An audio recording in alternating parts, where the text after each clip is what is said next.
Ndugu waandishi wa habari, Chama cha Mapinduzi katika ilani yake ibara 49 ibara ndogo ya 3 kimeelekeza serikali kuimarisha mifumo ya kuongeza ufanisi wa uwajibikaji katika watumishi wa umma.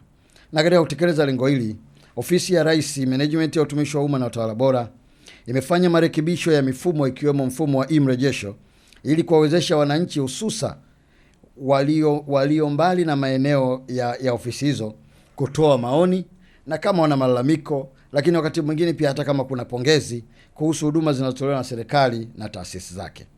Mfumo huu wa e-mrejesho unapatikana kwenye simu ya mkononi kupitia namba *152 *00 reli kisha chagua 9 kisha chagua 2 na kisha mchagua tena 2.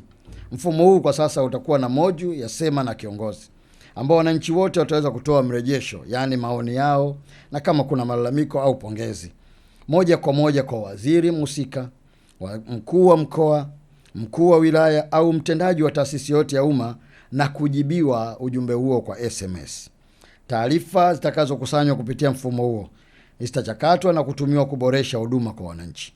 Maboresho haya yakienda sambamba na utengenezaji wa app ambayo itawezesha wananchi kutoa mrejesho wa haraka na wa uwazi ili kuimarisha uwajibikaji na majibu kwa serikali kwa mahitaji yao.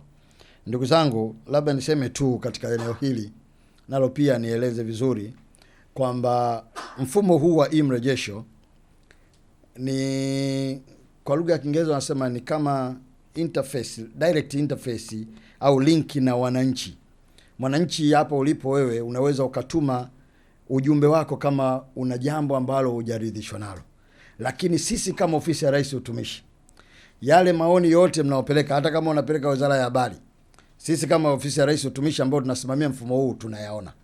Na tunapeona kwa sababu sisi moja ya jukumu letu katika instrument yetu ni kusimamia utumishi wa umma. Maana yake kwamba hii itatusaidia sisi pia tunapojadili jinsi ya kurekebisha au kuboresha utumishi wa umma, basi itakuwa ni sehemu ya mwanzo ya kuona kwamba kuna maeneo yamelalamikiwa sana katika wizara fulani au katika eneo fulani. Kwa hiyo kutokea hapo sasa, yale maoni yenu tutayachukua na kwenda kuyafanyia kazi. Kwa hiyo nataka nikuhakikishieni wananchi kwanza, mfumo huu ni mfumo wa kweli. Sio mfumo wa kusema kwamba tunaandika hatujibiwi. Na manake pia hata kama kuna kiongozi yoyote katika taasisi yote hatokujibu, sisi kama utumishi pia tutaona na wajibu wetu sisi kumwambia kwamba bwana, katika eneo lako kuna maswali mengi, tunahitaji uyajibu, kwa sababu tunataka serikali ambayo iko active, serikali ambayo inaweza kuwa saa zote inazungumza na wananchi wake, na hayo ndio maelekezo ya Mheshimiwa Rais, na sisi tunatekeleza katika eneo hili. Kwa hiyo nataka niwakumbushe viongozi wenzangu watumie nafasi hii pia kutambua hilo.